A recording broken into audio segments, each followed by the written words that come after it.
पिछला क्लास में हमने देखा था कि वैश्विक संदर्भ में मानवाधिकारों का क्या लेना देना रहा है। वर्ल्ड कम्युनिटी ने 1945 में यूएन चार्टर में पहली बार इसका जिक्र किया। दूसरी बात 1946 में जैसा हमने आपको बताया था कि ह्यूमन राइट कमीशन एक यूएन के ही तत्वाधान में बनाया गया था, इसी ने ड्राफ्ट किया था और 1948 10 दिसंबर 1948 को universal declaration on human right UDHR, ये सारी बातें आपसे हो चुकी हैं और इसीलिए इस 10 दिसंबर को ह्यूमन राइट्स डे मनाया जाता है, वर्ल्ड ह्यूमन राइट्स डे, विश्व मानवाधिकार दिवस। ये सारी चीजें हमने देखा था।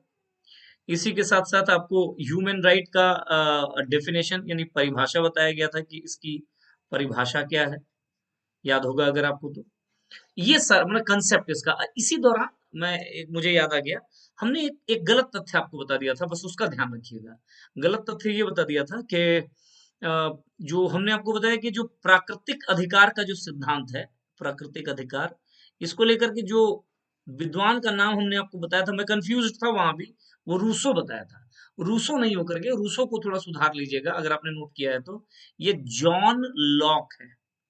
जॉन लॉक वो पहले व्यक्ति हैं जो कहते हैं कि मनुष्य के कुछ प्राकृतिक अधिकार है, मतलब वो किसी से लिए दिए नहीं, वो प्रकृति बाई वर्चू उन्हें वो प्रदत्त है, और चूंकि मनुष्य के रूप में उनका जन्म हुआ इसलिए उनको प्रदत्त है, और यही प्राकृतिक अधिकार का अगला एडवांस्ड वर्जन माना जाता है मानव अधिकार को। समझ में आई मेरी बात? इसका क्या है तो एडवांस्ड वर्जन, ठीक है। तो यहीं से इसकी शुरुआत कभी कभी पूछ दिया जाता है ये सब चीज। तो हमने ये सारी चीजें प्रीवियस क्लास में हमने देखा था। यहाँ जो हमारा आज का टॉपिक है वो है भारत में मानवाधिकार, कि इंडिया के कंटेक्स्ट में कोई बात नहीं करेंगे अब विश्व के संदर्भ में कि भारत में ह्यूमन राइट को लेकर के अब तक क्या कुछ किया जा रहा है या क्या कुछ किया गया है इंडिया के कंटेक्स्ट में, ये हमारी अभी की चर्चा होगी। राइट, तो आइए शुरू करते हैं। सबसे पहले भारत में मानवाधिकार की परिभाषा देखिए। तो याद होगा हम पहले भी आपको बताया कि ये परिभाषा दो जगह पे, एक तो 2011 में सुप्रीम कोर्ट ने एक जजमेंट में ये परिभाषा दी थी, और ये पिछले क्लास में आपसे बात हो चुकी है। और दूसरा, भारत में जो ह्यूमन राइट प्रोटेक्शन एक्ट आया, एक्ट 1993 में, इसमें एक परिभाषा दी गई है। उसी परिभाषा को मैं यहाँ जिक्र कर रहा हूँ। ये जो लिखा गया है वो वही परिभाषा है। हमेशा याद रखिएगा, मेंस में भी अगर कभी मौका मिले ना, अच्छे से चेपिए इस परिभाषा को, एकदम है। मेंस में पूछा जा सकता है, स्कोप है आपके सिलेबस में। मैं कभी हम लोग जब मेंस पढ़ेंगे तो आपको बताऊंगा। परिभाषा: मानव अधिकार संरक्षण अधिनियम 1993 के अनुसार संविधान द्वारा गारंटीकृत, याद होगा हम आपको बताए थे, संविधान द्वारा गारंटीकृत यानी संविधान द्वारा दिया गया व्यक्ति के जीवन, स्वतंत्रता, समानता और सम्मान से संबंधित अधिकारों के रूप में मानवाधिकार, ठीक है ना। तो पहली बात, जो संविधान द्वारा जो गारंटीकृत अधिकार है उस रूप में मानवाधिकार, या यहां देखिए, या अंतरराष्ट्रीय अनुबंधों में सन्निहित मानवाधिकार, तथा भारत में अदालतों द्वारा लागू किए जाने योग्य अधिकारों को मानवाधिकार कहते हैं। हमने आपको पिछले क्लास में यही बताया था कि मानव अधिकार वे अधिकार हैं जो, पहली बात, संविधान प्रदत्त हो, संविधान प्रदत्त हो, कॉन्स्टिट्यूशनल मतलब संविधान के द्वारा दिया गया हो। दूसरी बात, जो अंतरराष्ट्रीय संविदा के द्वारा प्रदत्त हो। और तीसरी बात, जो न्यायालय द्वारा जिसको तय किया गया। यही ना हमने आपको बताया था, ये तीन ही पॉइंट था पिछली बार में भी, जो पिछले क्लास में अगर आप लोग जुड़े होंगे तो याद होगा आपको। तो मानव अधिकार की परिभाषा, मानव अधिकार संरक्षण अधिनियम 1993 के अनुसार संविधान द्वारा गारंटीकृत अधिकार, अंतरराष्ट्रीय अनुबंधों में सन्निहित अधिकार, तथा भारत में अदालतों द्वारा लागू किए जाने वाले अधिकार। राइट, ये सारे अधिकार हैं, तो याद रखिएगा इन बातों को। फिर आगे बढ़ता हूं। भारत में मानव अधिकार संरक्षण अधिनियम 1900, मतलब भारत में मानव अधिकार पढ़ रहे हैं ना, तो और क्या क्या पॉइंट इसमें लिखा जा सकता है। तो 1993 को लागू किया गया, ये अभी हम लोग पढ़ेंगे डिटेल में इस अधिनियम को। दूसरी बात, राष्ट्रीय मानवाधिकार आयोग का गठन किया गया, ये भी इसी अधिनियम के तहत गठन किया गया है। तीसरी बात, हर राज्य में राज्यों के आधार पर राज्य मानवाधिकार आयोगों का भी गठन किया गया है। समझ में आई मेरी बात या नहीं समझ में? ये सब भारत में मानवाधिकारों के डेवलपमेंट में एक मील के पत्थर है। भारतीय संविधान में, अगला पॉइंट याद रखिएगा, भारतीय संविधान में भाग 3 में क्या है? मौलिक अधिकार हैं। के अंतर्गत अनुच्छेद 14 से लेकर के 32 तक के प्रावधान मानव अधिकारों के समान है। तो भारत में, भारतीय संविधान में मानव अधिकार टर्म का इस्तेमाल नहीं किया गया, लेकिन जैसा आप देख रहे हैं कि भारत में जो कानून आया, उस कानून में यह कह दिया गया कि संविधान द्वारा प्रदत्त अधिकार मानव अधिकार हैं, और संविधान में जो अधिकार दिए गए हैं मौलिक अधिकार के रूप में, फंडामेंटल राइट के रूप में, वो भाग 3 में है भारत के संविधान का, और अनुच्छेद 14 से लेकर के 32 तक के प्रावधान है। ये सारे के सारे क्या हैं? तो मानव अधिकारों के समान है। अगला याद रखिएगा कि इन सारे अधिकारों को, यानी भारतीय संविधान के द्वारा प्रदत्त अधिकार जो हैं, मानवाधिकार जो हैं, उनको, उनके उल्लंघन अगर होता है कभी गलती से, तो उस केस में आप अनुच्छेद 32 का इस्तेमाल कर सकते हैं और डायरेक्ट सुप्रीम कोर्ट जा सकते हैं। यानी मौलिक अधिकार हनन के मामले में या मानव अधिकार हनन के मामले में एक इंसान, एक नागरिक, भारतीय नागरिक डायरेक्ट एक्सेस कर सकता है सुप्रीम कोर्ट, बाईपास करके हाई कोर्ट के प्रोसेस को, एज पर द आर्टिकल 32 और आर्टिकल 226 के तहत अगर कभी मानव अधिकार या उसी को फंडामेंटल राइट, मूल अधिकार कह दी, अगर का हनन के मामले में, उल्लंघन के मामले में आप हाई कोर्ट एक्सेस कर सकते हैं। ये याद रखिएगा, ये 2 आर्टिकल कहीं ना कहीं भारत में मौलिक अधिकार या मानव अधिकारों के अर्थ को आधार प्रदान करता है, मानव अधिकारों को साकार रूप प्रदान करता है। अगर आप खूब अधिकार दे दिए और उन अधिकारों के उल्लंघन के मामले में कोई उपचार, कोई क्यूरेटिव प्रोविजन दिए ही नहीं, तो फिर उन अधिकारों का कोई फायदा नहीं, उन अधिकारों का कोई मतलब नहीं बनता। तो कहीं ना कहीं पूरा ये जो भाग 3 है, ये देख रहे हैं ना, ये भाग 3 या मौलिक अधिकार या मानवाधिकार भारत के संविधान में जो भी वर्णित हैं, उनको सार्थक रूप देने का काम करता है यह 2 अनुच्छेद, अनुच्छेद 32 और अनुच्छेद 226। 32 के तहत मानव अधिकार या मौलिक अधिकार के उल्लंघन के मामले में डायरेक्टली सुप्रीम कोर्ट एक्सेस किया जा सकता, 226 के तहत डायरेक्टली एक्सेस नहीं किया जा सकता, हाई कोर्ट एक्सेस करते हैं। आइए नेक्स्ट पॉइंट, कि भारत जो है यूडीएचआर यानी universal declaration on human right, मानव अधिकार पर जो सार्वभौमिक घोषणा पत्र है, उसका हस्ताक्षर करता देश भी रहा है, याद रखिएगा, ठीक है।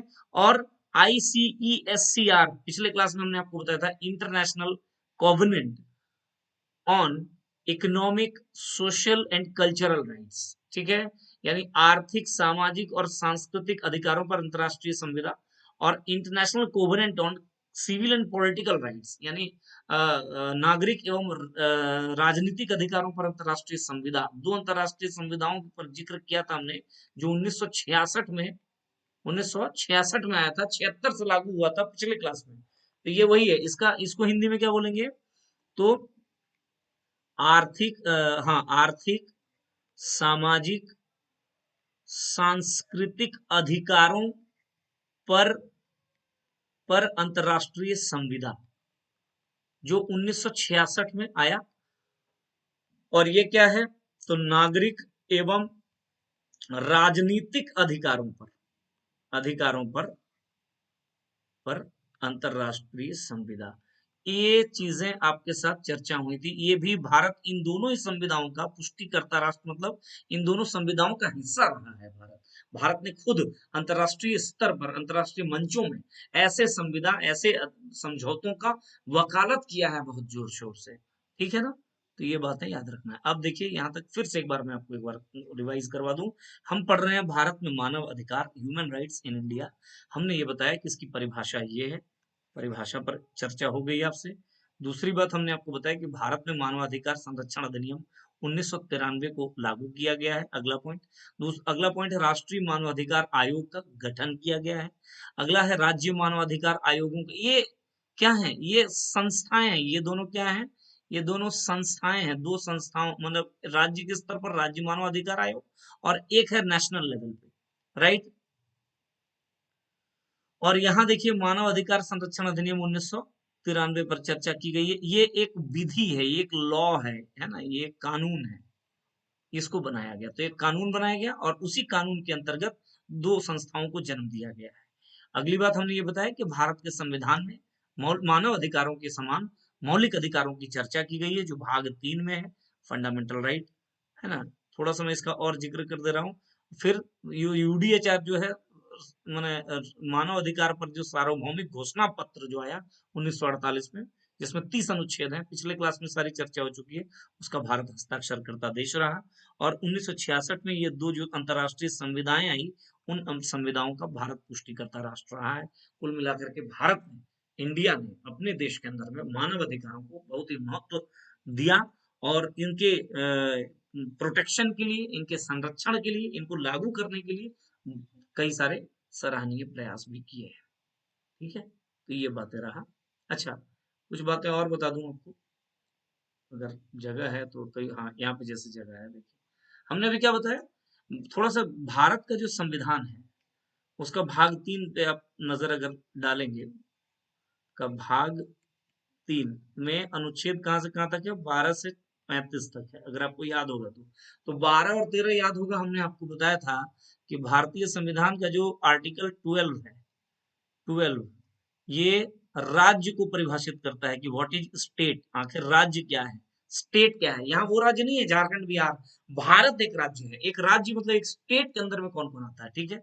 और आर्टिकल 13 में ये बताया गया है कि विधि क्या है, लॉ क्या होता है, लॉ को परिभाषित किया गया है। और 14 से लेकर के, जैसा भी बताया गया, 32 तक, ये 14 से लेकर के है तो टोटल 35 तक, लेकिन है ना, 14 से 35 तक। और इस क्रम में 6 मूल अधिकारों के बारे में बात की गई, 6 फंडामेंटल राइट के बारे में बात की गई है। ये थोड़ा सा और इसको स्पष्ट कर दूं, एक है समानता का अधिकार, अगर आपको याद होगा, सारा ये चीज पड़ा हुआ है आपके, आप चलिए पॉलिटी वाला सेक्शन पे। स्वतंत्रता का अधिकार, है ना, उसके बाद आप ये दो हो गए, समानता का अधिकार, फिर शोषण के विरुद्ध अधिकार, शोषण के विरुद्ध अधिकार, उसके बाद धार्मिक स्वतंत्रता का अधिकार, स्वतंत्रता का अधिकार। और ये समानता का अधिकार कहाँ से कहाँ तक है, तो 14 से लेकर के 18 तक, आर्टिकल 14 टू 18। स्वतंत्रता 19 से 22 तक था। शोषण के विरुद्ध अधिकार 23 और 24 था। वहीं धार्मिक स्वतंत्रता का अधिकार 25 से 25, 26, 27, 28 था। अच्छा, और क्या था, तो संस्कृति एवं शिक्षा का अधिकार, शिक्षा का अधिकार, और ये है 29 और 30 में।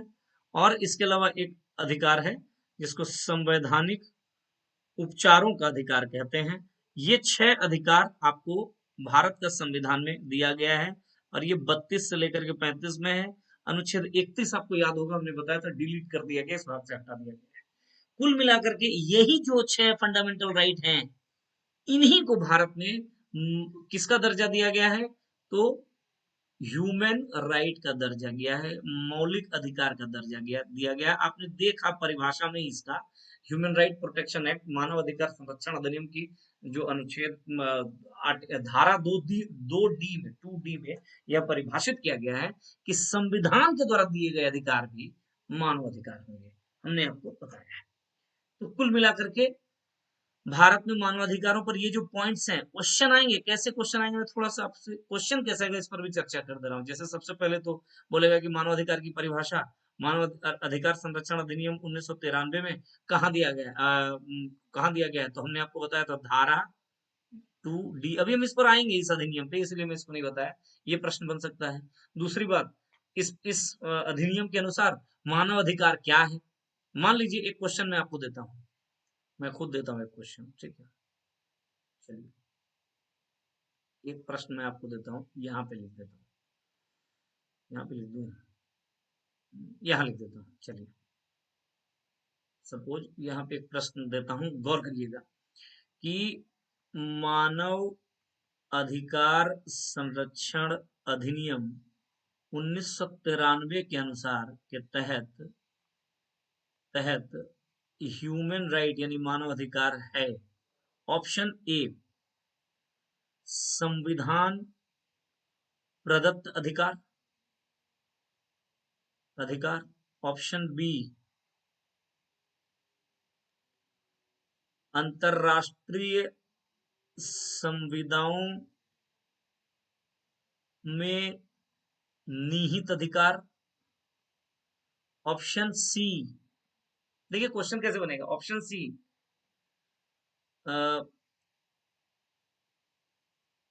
ऑप्शन सी संविधान प्रदत्त अधिकारों के अंतर्राष्ट्रीय संविधाओं में, हाँ, न्यायालय द्वारा द्वारा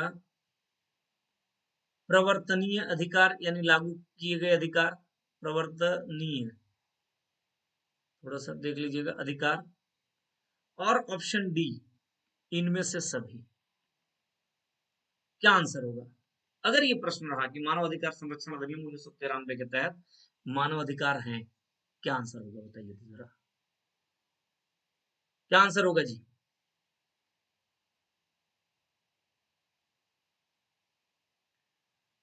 बता दीजिए। ये है क्वेश्चन, मानव अधिकार संरक्षण अधिनियम 1993 के तहत मानव अधिकार हैं, संविधान प्रदत्त अधिकार, अंतर्राष्ट्रीय संविधाओं में निहित अधिकार, न्यायालय द्वारा प्रवर्तन अधिकार, और डी है इनमें से सभी। क्या आंसर होगा? ऑप्शन दे दिया गया है, बताइए फटाफट।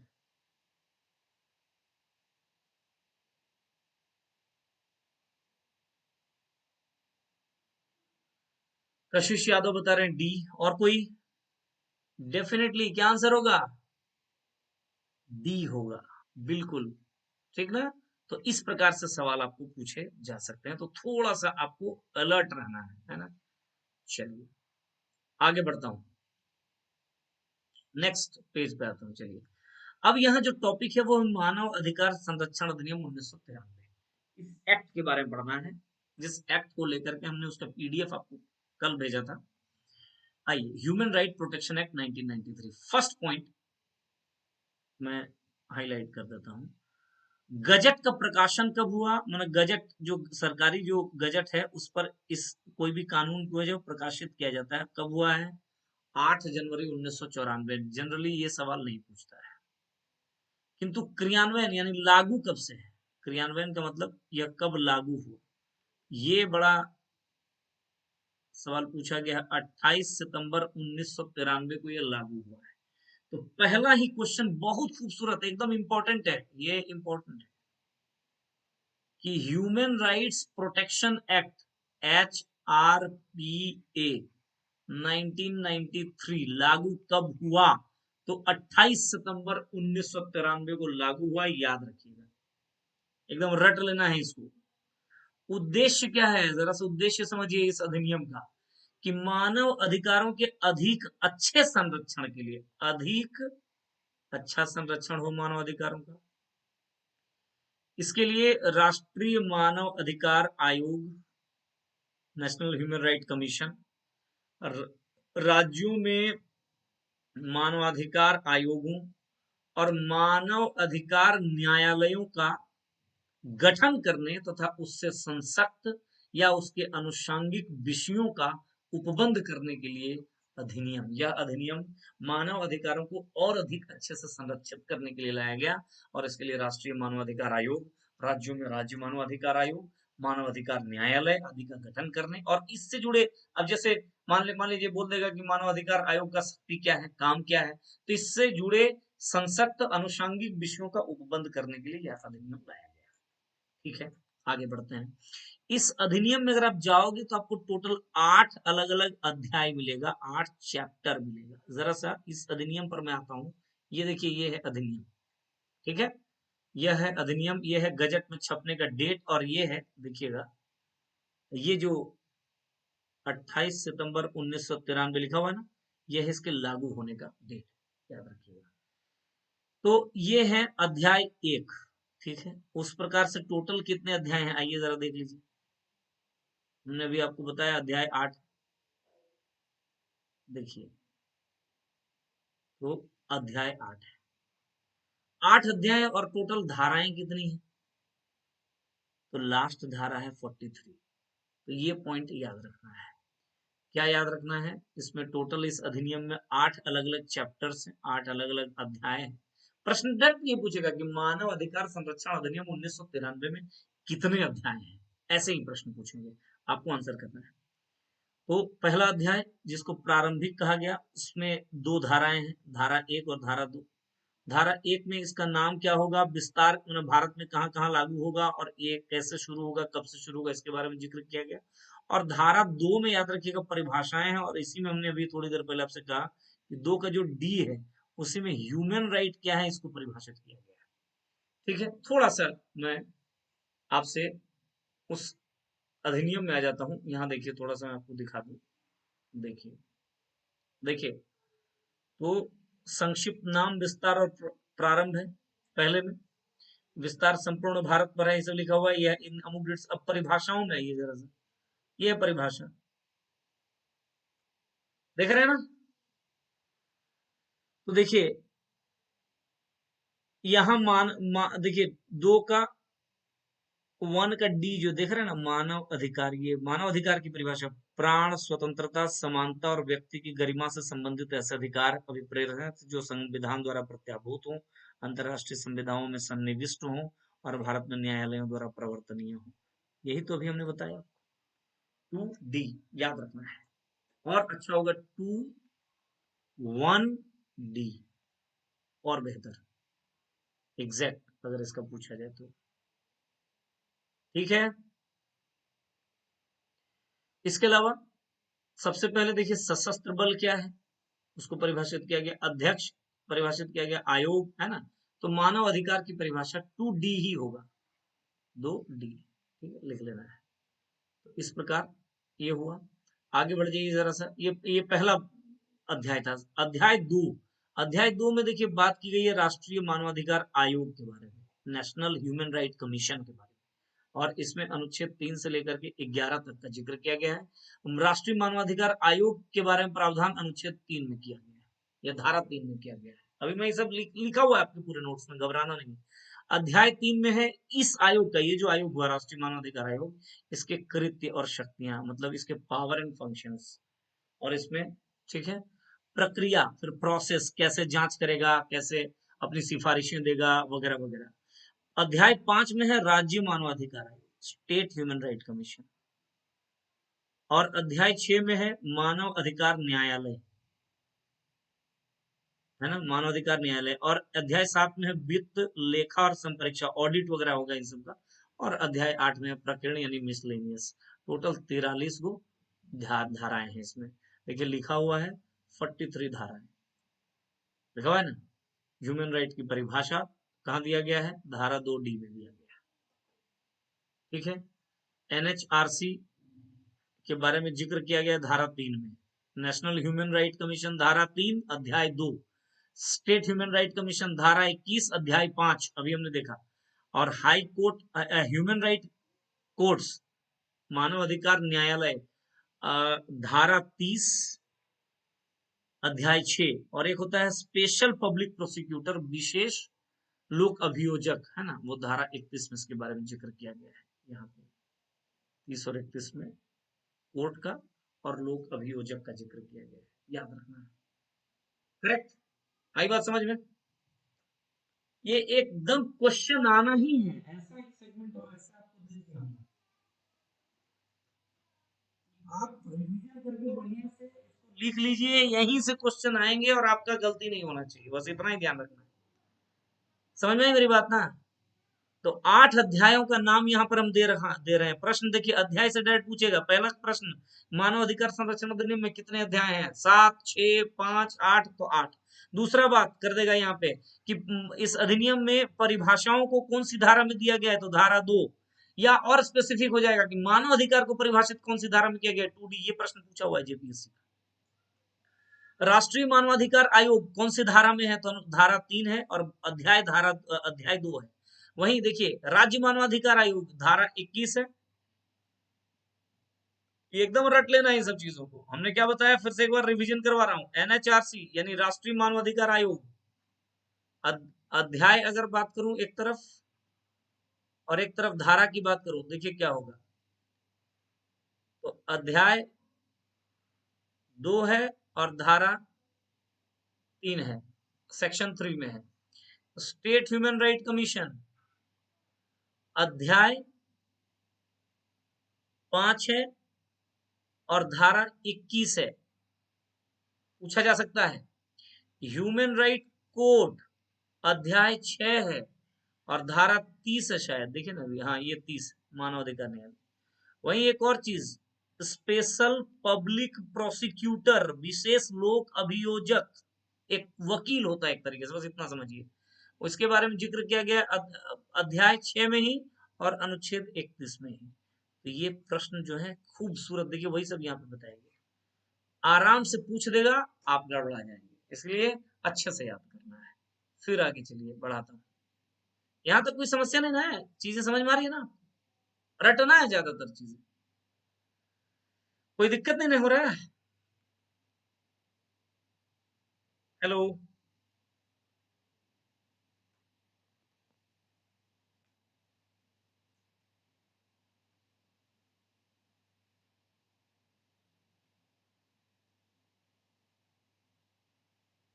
चलिए फिर आगे बढ़ते हैं, आगे बढ़ता हूँ, चलिए। अब देखिए, ये अधिनियम तो देख लिया आपने, उस अधिनियम से संबंधित जो कुछ तथ्य थे वो भी देखे आपने। अब आप आ जाइए राष्ट्रीय मानवाधिकार आयोग में, नेशनल ह्यूमन राइट्स कमीशन, इस पे आ जाइए। आयोग एक इंस्टीट्यूशन, एक संस्था है, इसको जरा समझिए क्या है। कह रहा है कि यह एक स्वतंत्र वैधानिक संस्था है। वैधानिक मतलब जिसको लेकर के जो किसी कानून के तहत बनता है, विधि के तहत बनता है, या इसको सांविधिक निकाय बोल देते हैं, अंग्रेजी में इसको बोला जाता है स्टैट्यूटरी बॉडी। देखिए जितने भी, अभी आपको लिख दे रहा हूँ, देखिए यहीं पे लिख दे रहा हूँ, यहाँ लिख दे रहा हूँ, जितनी भी संस्थाएं हैं ना, उन संस्थाओं को दो भाग में पहले तो बांट दीजिए। एक को बोल देंगे संवैधानिक संस्था, तो जिसका जिक्र संविधान के किसी अनुच्छेद में है, और इसको बोल दें, एक को बोल देंगे संविधानेतर संस्था, एक्स्ट्रा कॉन्स्टिट्यूशनल बॉडी, संवैधानिक और संविधानेतर। और संविधानेतर को फर्दर दो भागों में बांट देते हैं। संविधानेतर को फर्दर एक को बोल देते हैं कार्यकारी संस्था, समझिएगा, और एक को बोल देते हैं सांविधिक संस्था। जितनी भी संस्थाएं हैं वो इसी तीन कैटेगरी में बटेगा। जो संवैधानिक है उसका जिक्र डायरेक्ट संविधान, जैसे मान लीजिए वित्त आयोग, फाइनेंस कमीशन, अनुच्छेद 280 में बताया गया, तो डायरेक्ट है संवैधानिक संस्था। संविधानेतर मतलब जो संविधान से अलग है लेकिन संविधान में उसका जिक्र नहीं। कार्यकारी का मतलब जो डायरेक्ट सरकार एक आदेश के द्वारा, कार्यपालिका के आदेश के द्वारा जारी होता है। और सांविधिक कहने का मतलब यह है कि जिसको लेकर के एक संसदीय अधिनियम लाया गया, संसद में एक कानून लाया गया। तो इसीलिए अभी जिस संस्था के बारे में पढ़ रहे हैं उसको सांविधिक कहा गया। बात समझ में आई? इतनी ही संस्थाएं होती हैं तीन कैटेगरी में। तो सांविधिक का मतलब होता है जिसको एक कानून ले आकर, कानून के तहत लाया गया। अभी हमने देखा कि एक मानव अधिकार संरक्षण अधिनियम 1993 कानून पारित किया गया, उसमें एक भाग है, उसमें एक अध्याय है, अध्याय 2, और उसमें एक धारा है, धारा 3, जिसमें इस संस्था के बारे में बात की गई है। इसलिए एक संवैधानिक निकाय है, स्टैट्यूटरी बॉडी है। और आगे बढ़ता हूँ। ह्यूमन राइट प्रोटेक्शन एक्ट 1993 के प्रावधानों के तहत बना। ये भी हमने आपको बता दिया कि इस एक्ट के अध्याय 2 और धारा 3 के तहत, section 3 chapter 2 of the human right protection act 1993, इसी में राष्ट्रीय मानवाधिकार आयोग के बारे में बात की गई। डेट कब इसका गठन हुआ है? तो 12 अक्टूबर 1993 को गठन हुआ है। आपको एक बात समझ में आ रही होगी, यह जो कानून है वो 28 सितंबर 1993 को लागू हुआ, सितंबर के बाद हो गया अक्टूबर, और 12 अक्टूबर 1993 को इसका गठन हुआ। तो दोनों डेट इतना ही इंपॉर्टेंट है, दोनों यहां से भी क्वेश्चन पूछते गए। पहला तो प्रश्न ये कि यह कानून कब लागू हुआ, तो 28 सितंबर 1993। और दूसरा कि मानव अधिकार राष्ट्रीय मानव अधिकार संरक्षण आयोग, राष्ट्रीय मानव अधिकार आयोग, नेशनल ह्यूमन राइट कमीशन कब का गठन कब हुआ? 12 अक्टूबर 1993 को। ये प्रश्न बन सकता है। कौन से अध्याय में इसका जिक्र है, ये बन सकता है। किस धारा के तहत गठन हुआ, ये प्रश्न बन सकता है। कौन सा कानून के तहत इसका गठन हुआ, और हो सकता है 4 को कानून दे दे, तो ये वाला कानून याद रखिएगा कि मानव अधिकार संरक्षण अधिनियम 1993। मुख्यालय कहाँ है इस आयोग का? नई दिल्ली। 12 अक्टूबर 2018 को 25वां वर्ष इसका पूरा हुआ। 12 अक्टूबर को 25वां वर्ष पूरा हुआ था, याद रखिएगा, 2018 को। तो 2019 को 26वां, 2020 को 27वां, 21 28वां, 22 29वां, और 2023 का जब आएगा अक्टूबर महीना, तो इसका 30वां वर्ष पूरा होगा। तो प्रश्न बन सकता है, ऐसे भी प्रश्न बन सकता है। 1991 में पेरिस में एक मीटिंग हुआ था संयुक्त राष्ट्र का, यूएन की एक बैठक हुई थी, और यहीं पे कुछ प्रिंसिपल्स निकल कर के आए थे, सिद्धांत निकल कर गए थे, जिसको कहा गया पेरिस सिद्धांत। और इसी पेरिस सिद्धांत में बातें की गई हैं कि राष्ट्रीय मानवाधिकार संस्थाओं की स्थापना और उसको किस तरीके से चलाया जाएगा, संचालन की मैंने बात की गई थी। इसीलिए ये जो पेरिस थ्योरी है, ये जो पेरिस डॉक्ट्रिन है, ये जो पेरिस सिद्धांत है, वही है राष्ट्रीय मानवाधिकार संस्थाओं की स्थापना और संचालन की नींव, आधार। याद रखिएगा, ये मीटिंग कब हुई थी? 1991। अब ये नेशनल ह्यूमन राइट कमीशन की संरचना कैसी है, कौन कौन है इसमें भाई? तो एक अध्यक्ष होता है, किसी भी बॉडी में होगा, 3 सदस्य होंगे और 7 पदेन सदस्य होंगे। पदेन सदस्य मतलब वो किसी पद पर रहेगा, जो भी व्यक्ति उस पद पर रहेगा वो मानव अधिकार आयोग का सदस्य हो जाएगा, इसको पदेन सदस्य कहते हैं। और अध्यक्ष या तो पूर्व न्यायाधीश होगा सुप्रीम कोर्ट का, या पूर्व मुख्य न्यायाधीश होगा। या तो पूर्व न्यायाधीश होगा, या पूर्व मतलब सुप्रीम कोर्ट के पूर्व मुख्य न्यायाधीश या न्यायाधीश ही इसके अध्यक्ष बनेंगे। पहले पूर्व न्यायाधीश का प्रावधान नहीं था, केवल पूर्व मुख्य न्यायाधीश का प्रावधान था। 2019 में इसमें एक संशोधन किया गया, और उसके बाद ये चीजें निकल करके आएंगे। ठीक है, कि अब पूर्व न्यायाधीश भी हो सकता है। ठीक है, आगे बढ़ता हूं। अध्यक्ष और सदस्यों की नियुक्ति कौन करता है? तो याद रखना है कि एक नियुक्ति करेगा राष्ट्रपति महोदय। प्रश्न बन सकता है कौन नियुक्ति करेगा, लेकिन राष्ट्रपति अपनी मर्जी से नहीं करेगा, बल्कि प्रधानमंत्री की अध्यक्षता वाली एक 6 सदस्यीय समिति होती है। उस समिति जिसको रेकमेंड करेगा, अगर वो समिति बोल दे कि रोहित तिवारी को बनाओ, तो राष्ट्रपति साइन कर देगा कि रोहित तिवारी अगला मानवाधिकार आयोग के अध्यक्ष हुए। ठीक है, अब ये समिति में 6 सदस्य कौन कौन है देख लीजिए। तो खुद प्रधानमंत्री, गृह मंत्री 2, लोकसभा अध्यक्ष यानी लोकसभा स्पीकर, लोकसभा का जो विपक्ष का नेता है, लोकसभा का लीडर ऑफ अपोजिशन राज्यसभा यानी राज्यसभा के जो विपक्ष के नेता हैं, और राज्यसभा के उपसभापति, सभापति नहीं उपसभापति, ये मिलकर के एक 6 सदस्यीय समिति बना। इस समिति की अध्यक्षता प्रधानमंत्री करते हैं। ये जिसको रेकमेंड करेगा वो राष्ट्रपति के द्वारा उन्हीं को क्या किया जाएगा, नियुक्त किया जाएगा। तो इनकी नियुक्ति इस प्रकार है। प्रश्न बनेगा कि राष्ट्रीय मानवाधिकार आयोग के अध्यक्ष या सदस्यों की नियुक्ति कौन करता है? आंसर हो जाएगा राष्ट्रपति। किसकी सिफारिश पर करता है? आंसर हो जाएगा पीएम की अध्यक्षता वाली 6 सदस्यीय समिति की सिफारिश पर। यह भी प्रश्न बन सकता है कि इस समिति के सदस्य कौन कौन हैं, ऐसे प्रश्न बनते हैं। आगे आइए, आगे बढ़ता हूँ। कार्यकाल इन सदस्य, इन अध्यक्ष, इनके अध्यक्ष या सदस्यों का कितना होगा? 3 वर्ष या 70 वर्ष की आयु। या तो 3 वर्ष का कार्यकाल, या तो 70 साल की आयु। अगर मान लीजिए 2 ही वर्ष हुआ और 70 वर्ष की आयु हो चुकी है, तो भी हटना पड़ेगा, जो भी पहले हो। या हो सकता है 69 हुआ और 3 वर्ष हो गया, तब भी हट जाना पड़ेगा। तो या तो 3 वर्ष का कार्यकाल, या तो फिर 70 वर्ष की आयु, जो भी पहले हो, यही इसका कार्यकाल, उनको पद छोड़ना पड़ेगा। अध्यक्ष एवं सदस्यों को पद से हटाया जाना, आइए इस पर जरा से चर्चा करते हैं कि आखिर नियुक्ति की तो प्रक्रिया आपने देख लिया, इनको कैसे पद से हटाया जाएगा ये देख लेते हैं। तो पहली बात तो ये त्याग पत्र दे सकते हैं, रेजिग्नेशन दे सकते हैं। किसको संबोधित करके? राष्ट्रपति, P for president, P for president यानी राष्ट्रपति। तो ये राष्ट्रपति को नाम एक चिट्ठी लिखेंगे और अपना त्याग पत्र दे सकते हैं, पहले तो ये।